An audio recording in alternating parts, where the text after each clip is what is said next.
ఇవాళ ఇక్కడ నుంచి హెచ్చరిక చేస్తా ఉన్నాం బీజేపీకి కాంగ్రెస్కి, మీరు వచ్చే బడ్జెట్ సెషన్ లోపల బీసీ బిల్లు మర్యాదగా పాస్ చేసి పంపండి. లేకపోతే తెలంగాణ టీఆర్ఎస్ సైన్యం అంతా ఢిల్లీకి బయలుదేరుతుంది.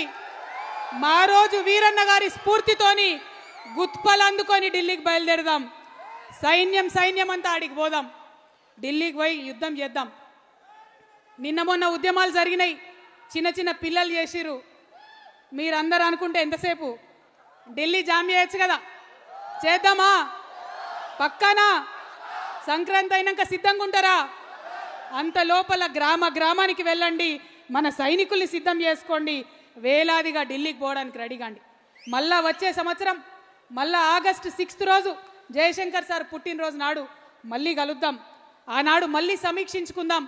మనము సామాజిక న్యాయ పోరాటం ఏదైతే తీసుకున్నామో ఆ సంకల్పంలో ఎన్ని అడుగులు ముందట పడ్డాయి ఆలోచన చేసుకుందాం. ఇంకా చేయాల్సింది ఏముంది సమీక్ష చేసుకుందాం. దేశవ్యాప్తంగా సామాజిక న్యాయం కోసం ఉద్యమాలు చేసేటటువంటి అన్ని పార్టీలతోని కలిసి పనిచేద్దాం. అన్ని వ్యక్తుల్ని, అందరి శక్తుల్ని కలుపుకుందాం. ఊరూరా ఉద్యమ జెండా ఎగరేద్దాం.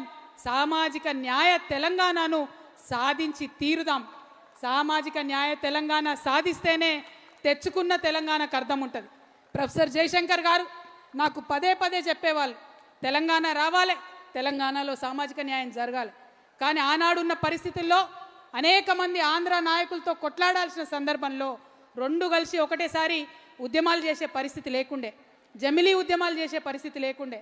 అందుకే జయశంకర్ సార్ ఒకటే మాట చెప్పారు, కవిత తెలంగాణ రావాలి, వచ్చిన తర్వాత సామాజిక న్యాయం కోసం కొట్లాడాలి.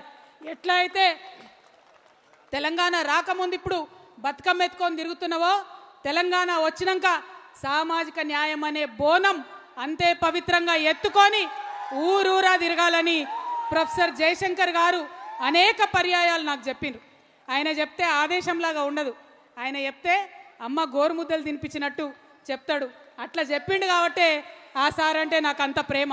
అందుకే నేను ఇవాళ మీ అందరినీ రిక్వెస్ట్ చేస్తూ ఉన్నా, ఆ సార్ విగ్రహాన్ని ట్యాంక్ బండ్ మీద నిలబెట్టుకోవాలి. మనం మన సంస్థ జాగృతి నుండి ఇప్పటికే 4 జిల్లాలలో పెట్టినాం, ఇంకా అన్ని జిల్లాలలో కూడా జయశంకర్ సార్ విగ్రహం పెడతాం. ఊరూరా మీరు సామాజిక న్యాయ సంకల్పం చేసేటప్పుడు ఆయా సామాజిక వర్గాలు, ఆయా ప్రజల్ని కలుపుకొని ఎక్కడికక్కడ సార్ని ఆ ఊర్లలో నిలబెట్టండి. ఎక్కడ జయశంకర్ సార్ వస్తే అక్కడ వెలుగు వస్తుంది, సామాజిక న్యాయం వస్తుంది, స్వాతంత్రం వస్తుంది, అభివృద్ధి వస్తుంది. కాబట్టి వారు నిలబెట్టుకోవాలి.